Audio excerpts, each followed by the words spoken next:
Hey everyone, Leo Killy G, and I have spent years of my life idolising John Mayer. Not only did his music hit me in just the right order that I never really found a song of his I didn't like until, Love who you love, who you love.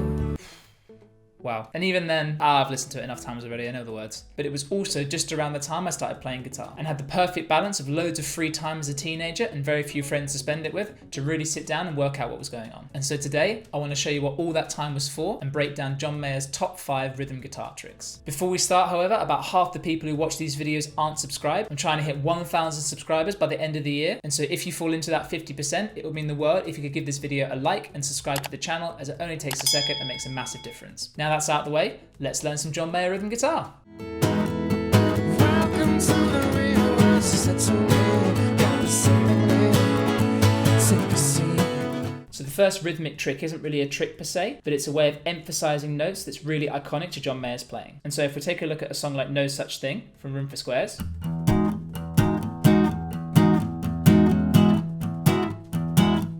he's playing eighth notes, and so what John Mayer will do a lot of the time when he's emphasizing a note is he'll play a quick upstroke as a 16th note before he plays the note he wants to emphasize. And so instead of having 1, 2, 3, 4, 5, 6, 7, 8, 1, 2, 3, 4, 5, 6, 7, 8, he'll put a quick upstroke in before the beat he wants to emphasize.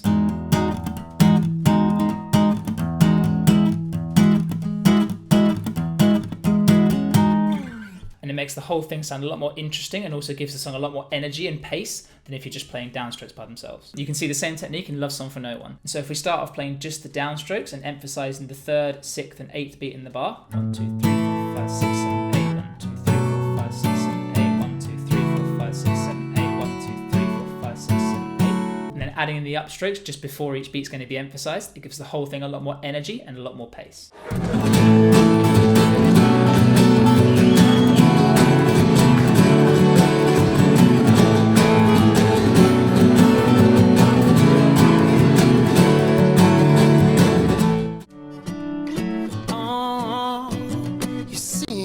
Skin, it's the same, she's been standing there. So this next rhythmic trick is very Stevie Ray Vaughan inspired, and you can see by the way he's moving his hand around in a circle that he's channeling that kind of Stevie Ray Vaughan pride and joy sort of vibe. And so the technique occurs in songs where you've got that sort of lazy swung 8th note feel, like in Daughters, that 1 and 2 and 3 and 1 and 2 and 3. And so instead of playing the 8th notes just by themselves,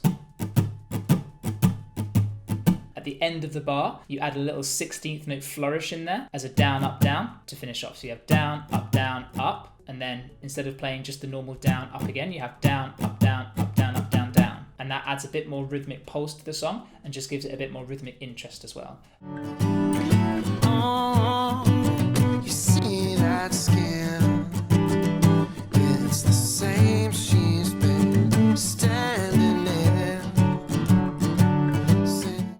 I got half a smile and zero shame. I got a reflection with a different name.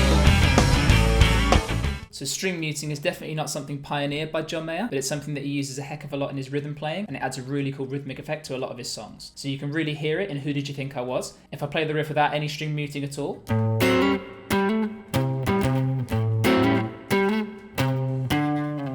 sounds pretty pedestrian, but if I add the muting in,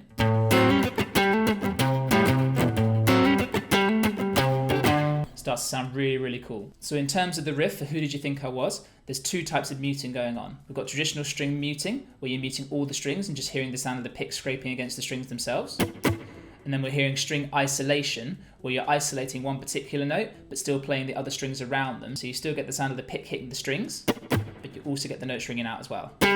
So if we take a closer look at the riff from Who Did You Think I Was, we're going to start off with our thumb on the 5th fret of the E string, our first finger on the 4th fret of the D string, and then our ring finger on the 5th fret of the G string. And then what we're going to do is we're going to play the first note on the E string, and then this position here we're going to slide up by 1 fret. So instead of being on the 4th and the 5th frets of the D and the G string, we're going to be on the 5th and 6th frets instead. So we're going to play it and then slide it up.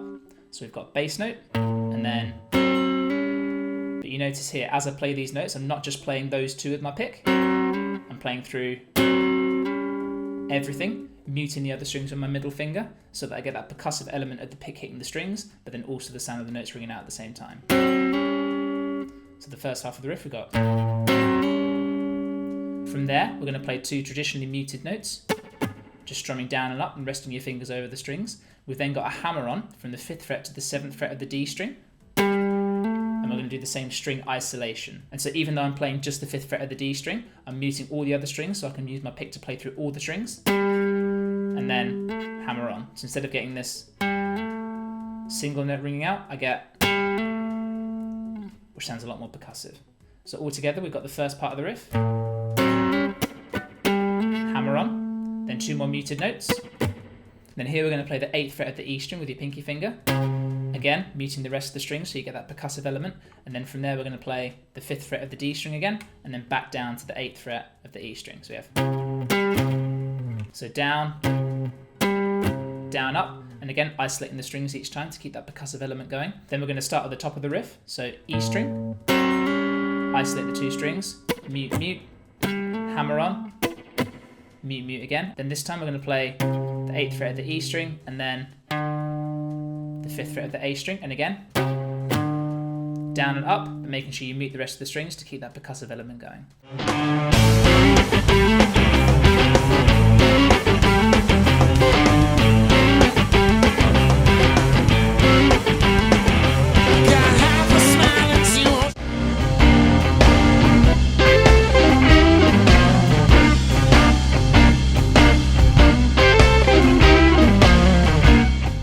The rake is a really cool technique that John Mayer uses a lot in his blues playing as well as in his rhythm playing, especially with the John Mayer trio. So if you focus on the riff from Every Day I Have the Blues, we start off in C minor pentatonic, so with our finger on the 8th fret of the E string and the B string. We're going to do a Hendrix hammer on from the 8th fret to the 10th fret of the B string while keeping the E string down and playing both strings. And then from there, you're going to shift your finger ever so slightly over so it's covering the E string, B string, and G string. You're going to rake your finger over those strings backwards with your pick. And then you're going to land on the D string on the 10th fret. So really slowly, we have the hammer on, then landing down on the D string. And so it's 2 movements, 1 down as a hammer on, and then 1 rake, back up again, landing on the D string there.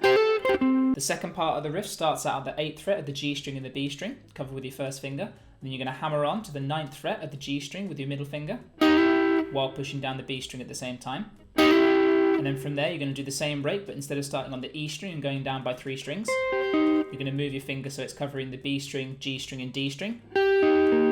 Rake your finger down again, and then land your ring finger this time on the 10th fret of the A string instead. So we have... So you can see the riff's the same idea in terms of the right hand, but it just moves over strings and changes the harmony ever so slightly. So here we're going from over to a C6, or over a C minor 6, I suppose. And here it's over to a C7 sort of chord. And then from there it's just down the blues scale, and then landing on a C9 chord there. The same thing applies to John Mayer's introduction to City Love at the Crossroads Festival in 2004. The only difference is it's in D minor instead of C minor, and so everything's moved up by 2 frets. So we're bowing on the 10th fret, hammering onto the 12th fret of the B string, and then coming down to the 12th fret of the D string with your ring finger as you rake.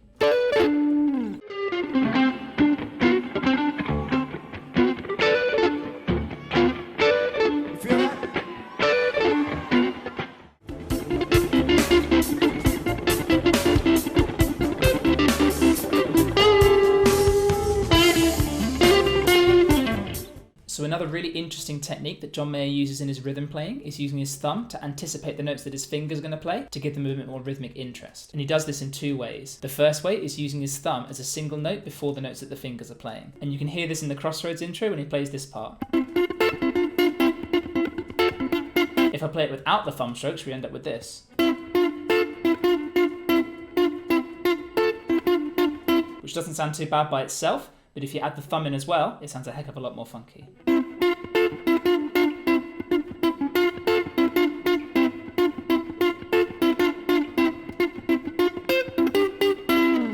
The second way that John Mayer uses his thumb is as the first two notes of a triplet with the fingers playing the third note. Most of the time that he uses this technique, he plays two strings with his fingers. And so if we take the outro from the Live in LA version of Vultures, we start out on the 16th fret of the G string with your ring finger and the 17th fret of the B string with your pinky finger. But instead of just playing the notes by themselves, you play the D string first with your thumb, then the G string with your thumb, and then the G string and the B string with your finger. So instead of just getting this here, you have. So the thumb and the first finger are going to play the same notes straight after each other. So thumb on the D string, thumb on the G string, and then fingers on the G and B string. And so whenever you're going to play a triplet like this, make sure that your thumb is on the string before the notes that your two fingers are on. Your thumb plays that string, then the string that your first finger's on, and then you pluck with your first and second finger to get the triplet note out itself.